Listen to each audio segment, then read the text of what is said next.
ആശ്വാസം നേടാം. ഹൃത്തിനുള്ളിൽ ജീവൻ നൽകും വചനം, തിരുവചനം.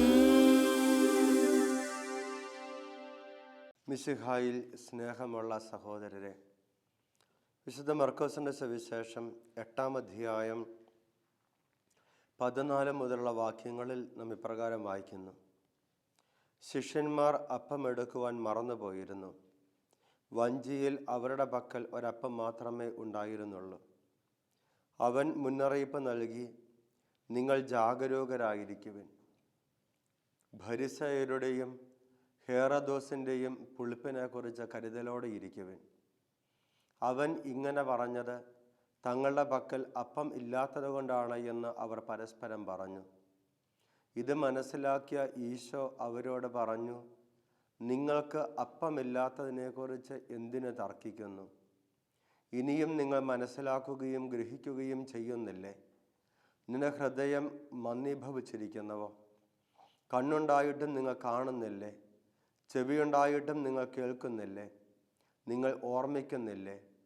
5 അപ്പം ഞാൻ 5000 പേർക്കായി ഭാഗിച്ചപ്പോൾ ശേഷിച്ച കഷണങ്ങൾ നിങ്ങൾ എത്ര കുട്ട നിറച്ചെടുത്തു? 12 എന്ന് അവർ പറഞ്ഞു. 7 അപ്പം 4000 പേർക്ക് വീതിച്ചപ്പോൾ മിച്ചം വന്ന കഷ്ണങ്ങൾ നിങ്ങൾ എത്ര കുട്ട എടുത്തു? 7 എന്ന് അവർ മറുപടി പറഞ്ഞു. അവൻ ചോദിച്ചു, എന്നിട്ടും നിങ്ങൾ ഗ്രഹിക്കുന്നില്ലേ? സ്നേഹമുള്ളവരെ, ഈ വചനഭാഗത്തിലൂടെ ഈശോ നമ്മോട് പങ്കുവെക്കുന്ന ഒരു ആത്മീയ സത്യമുണ്ട്. ഈ ലോകത്തിൽ, ഈ ലോക ജീവിതത്തിൽ നമുക്ക് സംഭവിച്ചു പോകുന്ന, ചെയ്തു പോകുന്ന, വന്നു പോകുന്ന തെറ്റുകുറ്റങ്ങളെക്കുറിച്ചോ പിഴവുകളെക്കുറിച്ചോ പറ്റിപ്പോകുന്ന അപരാധങ്ങളെക്കുറിച്ചോ ഉത്കണ്ഠപ്പെടുകയോ കുറ്റബോധം വിചാരിക്കുകയോ ചെയ്യേണ്ടതില്ല. നമ്മുടെ ജീവിതത്തിൽ വന്നു പോകുന്ന തെറ്റുകളെക്കുറിച്ചോ നമ്മുടെ ജീവിതത്തിൽ വന്നു പോകുന്ന പിഴവുകളെക്കുറിച്ചോ നമ്മെ കുറ്റപ്പെടുത്തുകയോ നമ്മെ തള്ളിപ്പറയുകയോ വേദനിപ്പിക്കുകയോ ചെയ്യുന്ന ഒരു ദൈവമല്ല നമ്മുടെ ദൈവമായ ഈശോ മിശിഹ എന്ന് ഈശോ ഈ സംഭവത്തിലൂടെ തൻ്റെ ശിഷ്യന്മാർക്ക് നമുക്ക് ഓരോരുത്തർക്കും വ്യക്തമായിട്ട് പറഞ്ഞു തരികയാണ്. വാസ്തവത്തിൽ അവർക്ക് പറ്റിപ്പോയ ഒരു തെറ്റിനെക്കുറിച്ചുള്ള കുറ്റബോധം കൊണ്ട് നീറുന്ന അവസ്ഥയിൽ ഈശോ അവരോട് പറഞ്ഞതെല്ലാം ആ തെറ്റിനെക്കുറിച്ചുള്ള കുറ്റപ്പെടുത്തലായിരിക്കുമെന്ന് തെറ്റിദ്ധരിച്ച ഒരു ശിഷ്യന്മാരെ നാം ഇവിടെ കണ്ടുമുട്ടുകയാണ്. അപ്പമെടുക്കുവാൻ അവർ മറന്നുപോയിരുന്നു. ഈശോ ചെയ്ത അത്ഭുതങ്ങളുടെ, ഈശോ ചെയ്ത അടയാളത്തിൻ്റെ ഒരു ബാക്കിയായിട്ടുള്ള, ഈശോ അവരുടെ മുമ്പിൽ അവരുടെ ഇടയിൽ ചെയ്ത വലിയ അത്ഭുതത്തിൻ്റെ ബാക്കിയായിട്ടുള്ള ഏതാനും കുട്ടം നിറയെ ഉള്ള അപ്പം, അത് അവർ എടുക്കുവാൻ മറന്നുപോയിരുന്നു. എന്നാൽ ആ മറവിയെക്കുറിച്ചുള്ള, അവരുടെ ജീവിതത്തിൽ വന്നുപോയ ഒരു പിഴവിനെക്കുറിച്ചുള്ള കുറ്റബോധം ഒരു നിരാശയായി, ഒരു നഷ്ടബോധമായി അവരുടെ മനസ്സിനെ ഭരിച്ചിരുന്ന അവസരത്തിൽ ഈശോ അവരോട് പങ്കുവെക്കുന്ന, ഈശോ അവർക്ക് പറഞ്ഞു കൊടുക്കുന്ന ഒരു ആത്മീയ സത്യം പോലും ഈ പറ്റിപ്പോയ തെറ്റിനെക്കുറിച്ചുള്ള കുറ്റപ്പെടുത്തലായി അവർ തെറ്റിദ്ധരിക്കുകയും. ഈശോ അവരോട് പറഞ്ഞത് നിങ്ങൾ ജാഗരൂകരായിരിക്കുവിൻ എന്നാണ്. ഈശോ അവരോട് പറഞ്ഞത് ഫരിസയരുടെയും ഹെറോദോസ് പക്ഷക്കാരുടെയും പുളിപ്പിനെക്കുറിച്ച് നിങ്ങൾക്ക് കരുതലുണ്ടായിരിക്കണമെന്ന്. എന്ന് പറഞ്ഞാൽ നിങ്ങളെ വഴിതെറ്റിച്ചേക്കാവുന്ന, നിങ്ങളുടെ മുമ്പിൽ പ്രലോഭനമായി, നിങ്ങളുടെ മുമ്പിൽ തിന്മയുടെ പ്രേരണകളായി, ദുഷ്പ്രേരണകളായി, തിന്മയുടെ പ്രബോധനങ്ങളായി നിങ്ങളെ നന്മയിൽ നിന്ന് വഴിതെറ്റിച്ചേക്കാവുന്ന ശക്തികൾ, തിന്മയുടേതായ വക്താക്കൾ, തിന്മയുടേതായ പ്രബോധകർ നിങ്ങളുടെ മുമ്പിൽ കടന്നു വരികയും നിങ്ങളെ നന്മയുടെ വഴിയിൽ നിന്നും നന്മയുടേതായ ജീവിതശൈലിയിൽ നിന്നും പ്രലോഭിപ്പിച്ച് വഴിതെറ്റിച്ച് കൊണ്ടുപോകാൻ ഇടവരുമെന്നുമുള്ള ഒരു ഓർമ്മപ്പെടുത്തലാണ് വാസ്തവത്തിൽ ഈശോ അവിടെ നൽകുന്നത്. എന്നാൽ തങ്ങളുടെ ജീവിതത്തിൽ വന്നുപോയ തെറ്റിനെക്കുറിച്ചുള്ള കുറ്റബോധത്തിൽ ജീവിച്ചിരുന്ന സമയത്ത് ഈശോ നൽകിയ ഈ ഉന്നതമായ ദൈവികമായ ഈ പ്രബോധനം പോലും ഈ തെറ്റിൻ്റെ കുറ്റപ്പെടുത്തലായി അവർ തെറ്റിദ്ധരിക്കുകയും, എന്നാൽ ഈശോ അവരോട് പറയുകയാണ്, നിങ്ങൾ എന്താ മനസ്സിലാക്കാത്തത്? എന്താ അവർ മനസ്സിലാക്കാത്തത്? ഈശോയുടെ കരുണ എന്താ അവർ മനസ്സിലാക്കാത്തത്? ഈശോയ്ക്ക് അവരെക്കുറിച്ചുള്ള കരുതലിനെക്കുറിച്ചുള്ള ഒരു അവബോധം എന്താ അവർക്കുണ്ടാകാതെ പോകുന്നത്? എന്തുകൊണ്ട് അവർ വീണ്ടും വീണ്ടും വന്നുപോയ തെറ്റുകളെക്കുറിച്ചും പറ്റിപ്പോയ പിഴവുകളെക്കുറിച്ചും ഇങ്ങനെ ഉത്കണ്ഠപ്പെട്ടുകൊണ്ടിരിക്കുന്നത്? നിങ്ങൾ ചെയ്തതൊരു തെറ്റുപോലുമല്ല, അതൊരു തെറ്റായിട്ട് പോലും കരുതേണ്ടതില്ല എന്ന് ഈശോ വ്യക്തമായിട്ട് പറയുകയാണ്. നിങ്ങൾ എന്താ മനസ്സിലാക്കാത്തത്? എന്നിട്ട് ഈശോ ചോദിക്കുകയാണ്, ഞാൻ 5 അപ്പം 5000 പേർക്കായി വീതിച്ചപ്പോൾ എത്ര കുട്ട നിറയെ നിങ്ങൾ ശേഖരിച്ചു? 12 എന്ന് അവർ മറുപടി പറഞ്ഞു. 7 അപ്പം 4000 പേർക്ക് വീതിച്ചപ്പോൾ മിച്ചം വന്ന കഷ്ണങ്ങൾ എത്രയായിരുന്നു? അവർ പറഞ്ഞു 7 കുട്ട നിറയെ. എന്നിട്ടും എന്താ നിങ്ങൾ മനസ്സിലാക്കാത്തത്?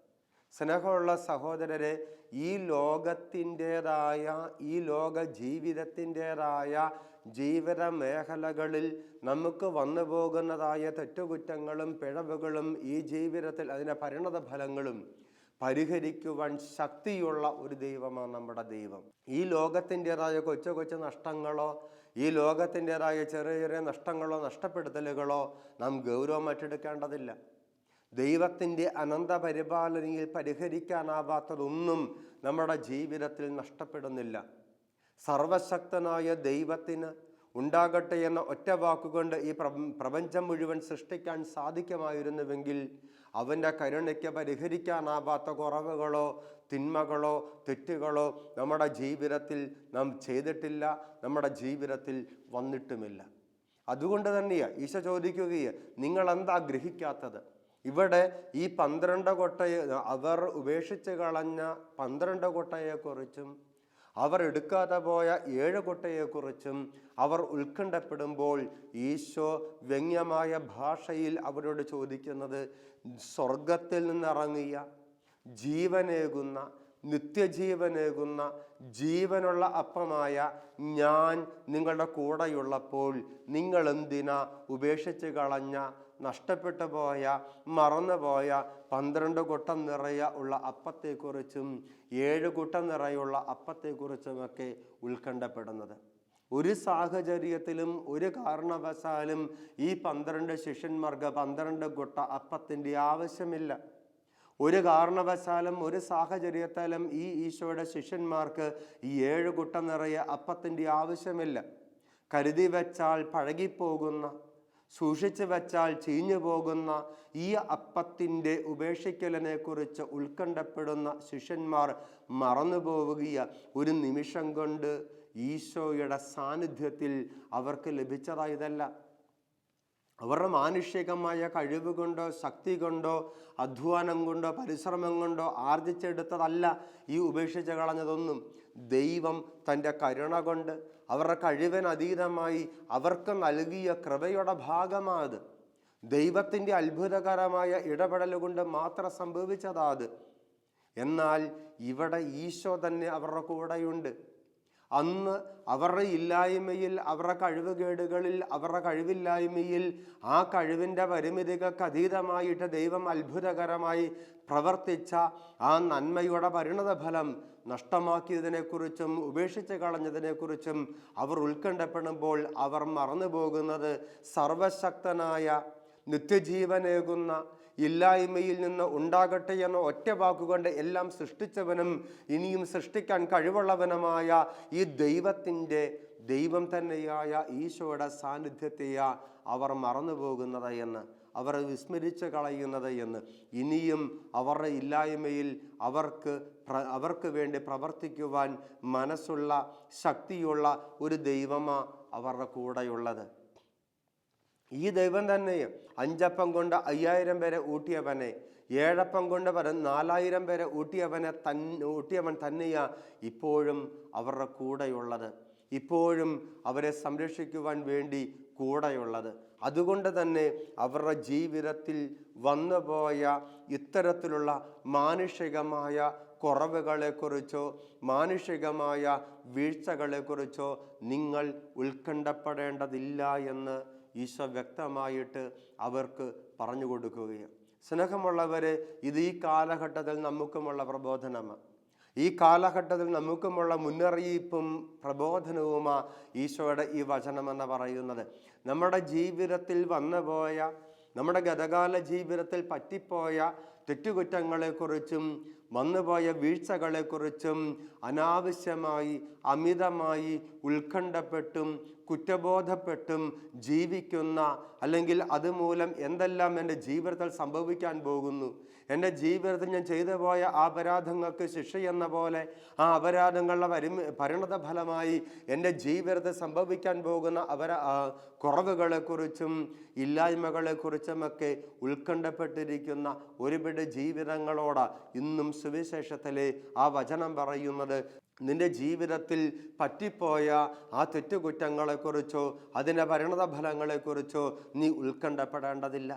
പകരം നിന്റെ ജീവിതത്തിൽ വന്നുപോയ തെറ്റുകളെക്കുറിച്ച് ഒരു വേള, ഒരു നിമിഷം നീ ആത്മാർത്ഥമായി അനുതപിക്കുവാനും ദൈവസന്നിധിയിൽ പരമാർത്ഥ ഹൃദയത്തോടെ ആ പാപങ്ങൾ ഏറ്റുപറയുവാനും നീ തയ്യാറാകുന്നുവെങ്കിൽ ദൈവത്തിൻ്റെ കരുണയ്ക്ക് നിന്റെ ജീവിതത്തിൽ ആ പാപം മൂലം വന്നുപോയേക്കാവുന്ന കുറവുകളെ പരിഹരിക്കുവാൻ കഴിവുണ്ട് എന്ന ശക്തിയുണ്ട് എന്നുള്ള വലിയ പ്രത്യാശയോടെ വചനം ഒരു ഉപദേശമെന്ന പോലെ, ഒരു ചൂണ്ടിക്കാണിക്കൽ എന്ന പോലെ ഈ നിമിഷം നമുക്ക് ഓരോരുത്തർക്കും പകർന്നു തരികയാണ്. അതുകൊണ്ട് തന്നെ കഴിഞ്ഞകാല ജീവിതത്തിൽ വന്നുപോയ തെറ്റുകളെക്കുറിച്ച് നീറിയിരിക്കേണ്ടവനല്ല നീ. കഴിഞ്ഞകാല ജീവിതത്തിൽ വന്നുപോയ തെറ്റുകുറ്റങ്ങളെക്കുറിച്ച് നീറി പുകഞ്ഞ് വേദനിച്ച് വ്യസനിച്ച് ജീവിക്കേണ്ടവളല്ല നീ. നിന്റെ ജീവിതത്തിൽ വന്നുപോയ ഈ തെറ്റുകുറ്റങ്ങളെല്ലാം കർത്താവിൻ്റെ കരുണയുടെ കയത്തിലേക്ക്, കരുണയുടെ കടലിലേക്ക് നീ വലിച്ചെറിഞ്ഞാൽ മാത്രം മതി. അതെല്ലാം പരിഹരിക്കാൻ കഴിവുള്ളവനാണ് നിന്റെ ദൈവം. അത് വ്യക്തമായിട്ട് ദൈവത്തിൻ്റെ വചനം നമുക്ക് പറഞ്ഞു തരുന്നുണ്ട്.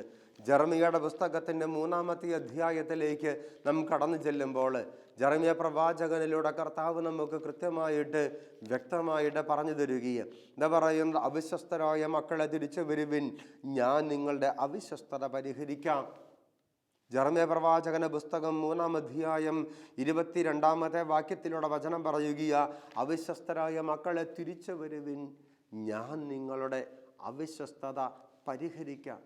യെശയ്യാ പ്രവാചകന്റെ പുസ്തകം 1-ാം അധ്യായം 18 മുതലുള്ള വാക്യങ്ങൾ കർത്താവ് അരുളി ചെയ്യുന്നു, വരുവിൻ നമുക്ക് രമ്യപ്പെടാം, നിന്റെ പാപം കടും ചുമപ്പാണെങ്കിലും അവ മഞ്ഞ പോലെ വെണ്മയുള്ളതായിത്തീരും, അവ രക്തവർണ്ണമെങ്കിലും കമ്പിളി പോലെ വെളുപ്പിക്കും, അനുസരിക്കാൻ സന്നദ്ധരെങ്കിൽ നിങ്ങൾ ഐശ്വര്യം ആസ്വദിക്കും.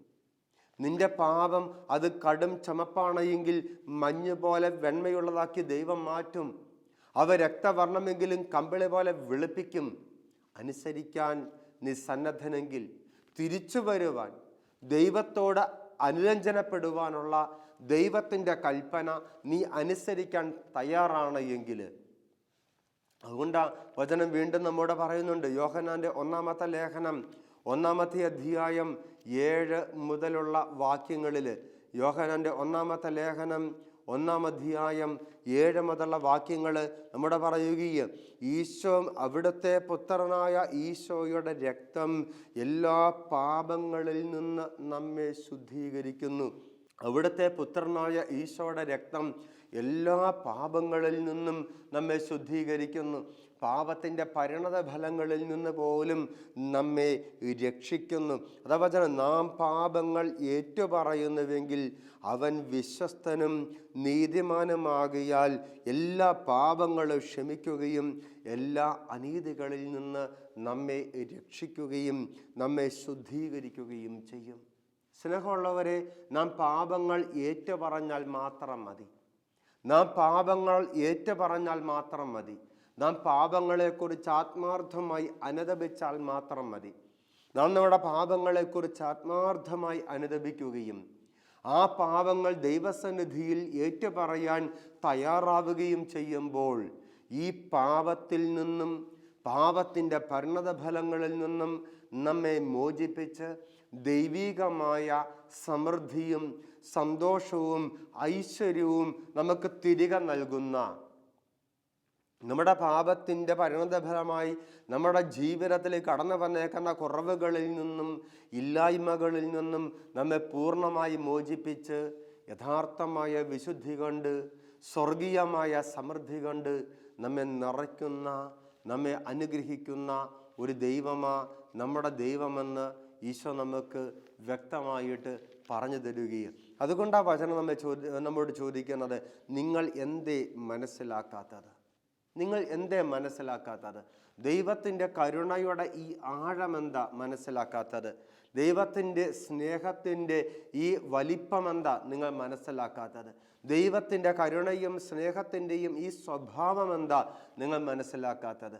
പലപ്പോഴും ദൈവത്തിൻ്റെ കരുണയെയും ദൈവത്തിൻ്റെ സ്നേഹത്തെയും നാം തെറ്റിദ്ധരിക്കുകയും, ദൈവത്തിൻ്റെ കരുണയെയും ദൈവത്തിൻ്റെ സ്നേഹത്തെയും നാം തെറ്റിദ്ധരിക്കുകയും എന്ന് പറഞ്ഞാൽ ചിലപ്പോൾ ചിലരൊക്കെ ദൈവത്തിൻ്റെ സ്നേഹത്തെ, ദൈവത്തിൻ്റെ കരുണയെ മനസ്സിലാക്കുന്നത് നമ്മുടെ പാപത്തിൻ്റെ അളവിനും തൂക്കത്തിനും ആധിക്യത്തിനും അനുസരിച്ച് നമ്മെ ശിക്ഷിക്കുന്ന അല്ലെങ്കിൽ നമ്മുടെ പാപത്തിൻ്റെ പരിണതഫലം അനുഭവിക്കുവാനായി വിട്ടുകൊടുക്കുന്ന ഒരു ദൈവത്തെ, ദൈവത്തിൻ്റെ കരുണയെ മനസ്സിലാക്കാൻ സാധിക്കാതെ പോകുന്ന ഒരു തലം, ദൈവത്തിൻ്റെ സ്നേഹത്തിൻ്റെ ഈ അനിതര സാധാരണമായ അതിസ്വാഭാവികമായ ഈ തലത്തെ മനസ്സിലാക്കാൻ സാധിക്കാതെ മനുഷ്യൻ്റെ കേവല ബുദ്ധി കൊണ്ട് വിലയിരുത്തുന്ന, മനുഷ്യൻ്റെ കേവല നീതിസാരം കൊണ്ട് വിലയിരുത്തുന്ന, അല്ലെങ്കിൽ ഈ ഒരു മാനുഷികമായ കണ്ണുകൊണ്ടും കാഴ്ചപ്പാടുകൊണ്ടും മാത്രം ദൈവത്തിൻ്റെ കരുണയെ വിലയിരുത്തുന്ന ഒരു തലം എന്ന് പറഞ്ഞാൽ, എൻ്റെ തെറ്റിന് ആനുപാതികമായി ഞാൻ ശിക്ഷ അനുഭവിക്കേണ്ടതായിട്ടുണ്ട്, ഞാൻ ചെയ്ത ഓരോ പ്രവൃത്തിയുടെയും പരിണതഫലം ഞാൻ വേദനയിൽ അനുഭവിക്കേണ്ടതായിട്ടുണ്ട് എന്ന് ചിന്തിക്കുന്ന ഒരു തലം. സ്നേഹമുള്ളവരെ, അങ്ങനെ ചിന്തിക്കുന്ന വ്യക്തികളോട് ഈശോ പറയുകയും, നീ ഇങ്ങനെ നിന്റെ കഴിഞ്ഞകാല പാപത്തിൻ്റെ ശിക്ഷയായിട്ടും തെറ്റുകുറ്റങ്ങളുടെ പരിണതഫലമായിട്ടും നിന്റെ ജീവിതത്തിലേക്ക് ദൈവം അനുവദിക്കുന്ന വേദനകളെയും സഹനങ്ങളെയും കാണേണ്ടതില്ല. നിന്റെ ജീവിതത്തിലേക്ക് ദൈവം അനുവദിക്കുന്ന ഈ വേദനകളെയും സഹനങ്ങളെയും കഴിഞ്ഞകാല ജീവിതത്തിലെ പാപത്തിൻ്റെ തെറ്റുകുറ്റങ്ങളുടെ ദൈവം നൽകുന്ന ശിക്ഷയായിട്ട് നീ കാണേണ്ടതില്ല. കാരണം നിന്റെ ജീവിതത്തിൽ വന്നുപോയ തെറ്റുകുറ്റങ്ങളും ഇന്ന് ദൈവം അനുവദിക്കുന്ന സഹനങ്ങളും തമ്മിൽ പ്രത്യക്ഷത്തിൽ നീ ബന്ധമാരോപിക്കുമ്പോഴും അതിൽ യഥാർത്ഥ ബന്ധമൊന്നുമില്ല. പകരം നിന്റെ ജീവിതത്തിൻ്റെ ഉപരി വിശുദ്ധീകരണത്തിന് വേണ്ടി ദൈവം അനുവദിച്ചേക്കാവുന്ന ഈ സഹനങ്ങളെ പാപത്തിൻ്റെ ശിക്ഷയായി നീ തെറ്റിദ്ധരിക്കുകയും, കാരണം നിന്റെ കഴിഞ്ഞകാല തെറ്റുകുറ്റങ്ങളെക്കുറിച്ചുള്ള കുറ്റബോധത്തിൽ ഇനിയും ആ തെറ്റുകുറ്റങ്ങൾക്ക് ദൈവം ക്ഷമ നൽകി കരുണ നൽകിയെന്ന് വിശ്വസിക്കാൻ സാധിക്കാത്ത നിന്റെ വൈകാരിക പരിമിതിയിൽ നീ വെറുതെ ആരോപിക്കുകയാ നിന്റെ ജീവിതത്തിലെ സഹനങ്ങളൊക്കെ ദൈവം നൽകുന്ന ശിക്ഷയാണ് എന്ന്, അല്ലെങ്കിൽ പാപത്തിൻ്റെ ശിക്ഷയാണ് എന്ന്. ഒരുപക്ഷെ നിന്റെ ജീവിതത്തിൽ ഇന്ന് നീ അനുഭവിക്കണമെന്ന് ദൈവം അനുവദിക്കുന്ന നിരവധി സഹനങ്ങളുണ്ടാവാം. അത് ദൈവം അനുവദിക്കുന്നതാണ്. എന്തിനു വേണ്ടിയാ? നിന്റെ വിശുദ്ധീകരണത്തിന് വേണ്ടി, നിന്റെ ഉപരി നന്മയ്ക്ക് വേണ്ടി, ഉപരി വിശുദ്ധീകരണത്തിന് വേണ്ടി. അതല്ല എങ്കിൽ ദൈവത്തിന് ആ സഹനങ്ങളിലും ആ വേദനകളിലും നിന്നെ രക്ഷിക്കുവാനും നിന്നെ സഹായിക്കുവാനും നിന്നെ വീണ്ടെടുക്കുവാനുമുള്ള ശക്തിയുണ്ട് എന്ന് നിനക്ക് മനസ്സിലാക്കി തരുവാൻ വേണ്ടി ദൈവം അനുവദിക്കുന്നത്. ദൈവത്തിൻ്റെ കരുണയിൽ ദൈവം അനുവദിക്കുന്നത് ആ സഹനങ്ങളൊക്കെ. അതും വചനം നമുക്ക് കൃത്യമായിട്ട് വ്യക്തമായിട്ട് പറഞ്ഞു തരുന്നുണ്ട്. യെശയ്യാ പ്രവാചകന്റെ പുസ്തകം 30-ാം അധ്യായം 20-ാമത്തെ വാക്യത്തിൽ നാം വായിക്കുന്നുണ്ട്, കർത്താവ് നിനക്ക് കഷ്ടതയുടെ അപ്പവും ക്ലേശത്തിൻ്റെ ജലവും തന്നാലും നിന്റെ നയനങ്ങൾ നിന്നെ കർത്താവിനെ ദർശിക്കും. നിന്റെ ഗുരു നിന്നിൽ നിന്ന് മറഞ്ഞിരിക്കുകയില്ല. നീ ഇടത്തോട്ടോ വലത്തോട്ടോ തിരിയുമ്പോൾ പിന്നിൽ നിന്ന് ഒരു സ്വരം ശ്രവിക്കും, ഇതാണ് വഴി, നീ ഇതിലേ പോവുക. സ്നേഹമുള്ളവരെ, ഒരു മനുഷ്യൻ്റെ ജീവിതത്തിൽ ദൈവം അനുവദിക്കുന്ന ഈ സഹനങ്ങളെന്ന് പറയുന്നത് ദൈവം മറഞ്ഞിരിക്കുന്ന സന്ദർഭങ്ങളല്ല, ദൈവം ഉപേക്ഷിച്ച് കളഞ്ഞ സമയങ്ങളല്ല, പിന്നെയോ ദൈവം തക്ക സമയത്ത് ഇടപെടുന്ന ആ ഇടപെടലിൻ്റെ അവസരങ്ങളും ഉചിതമായ സാഹചര്യങ്ങളുമാണ് എന്ന് ഈശോ പറഞ്ഞു തരികയും, എൻ്റെ ജീവിതത്തിൽ ആരും എന്നെ സഹായിക്കാനില്ല, എൻ്റെ ജീവിതത്തിൽ ആരും എന്നെ രക്ഷിക്കാനില്ല, ആരും എൻ്റെ സഹായത്തിനില്ല എന്ന് ചിന്തിക്കുന്ന സമയങ്ങളിൽ എല്ലാവരും എന്നെ ഉപേക്ഷിച്ചു, എല്ലാവരും എന്നെ ഇട്ടിട്ട് പോയി, എൻ്റെ ജീവിതത്തിലെ തെറ്റുകുറ്റങ്ങൾ മാത്രം എന്നിൽ അവശേഷിക്കുന്നു, അവ സൃഷ്ടിക്കുന്ന ശൂന്യതകൾ എന്നെ നോക്കി കണ്ണുരുട്ടുന്നു, എനിക്ക് എങ്ങോട്ട് തിരിയണം, എന്ത് ചെയ്യണമെന്ന് അറിഞ്ഞുകൂടാ എന്ന് ചിന്തിക്കുന്ന നഷ്ടബോധത്തിൻ്റെയും കുറ്റബോധത്തിൻ്റെയും നിരാശയുടെയും നാൽക്കവലകളിൽ നിന്നെ സഹായിക്കുവാൻ, നിന്നെ രക്ഷിക്കുവാൻ, നിന്നെ വീണ്ടെടുക്കുവാൻ നിൻ്റെ ജീവിതത്തിലേക്ക് കടന്നു വരുന്ന, നീ ഒരിക്കലും വിചാരിക്കാത്ത രീതിയിൽ, നീ ഒരിക്കലും പ്രതീക്ഷിക്കാത്ത രീതിയിൽ നിന്റെ ജീവിതത്തിൽ കടന്നു വരുന്ന ഒരു ദൈവമാണ് താനെന്ന് ഈശോ കൃത്യമായിട്ട് നമുക്ക് പറഞ്ഞു തരികയാണ്. നമ്മുടെ ഇല്ലായ്മകളിൽ, നമ്മുടെ ശൂന്യതകളിൽ, നമ്മുടെ നഷ്ടങ്ങളിൽ, നമ്മുടെ കഷ്ടങ്ങളിൽ നമ്മെ ഉപേക്ഷിച്ച് കളയുന്ന ഒരു ദൈവമല്ല നമ്മുടെ ദൈവം. നമ്മെ തള്ളിക്കളയുന്ന ഒരു ദൈവമല്ല നമ്മുടെ ദൈവം.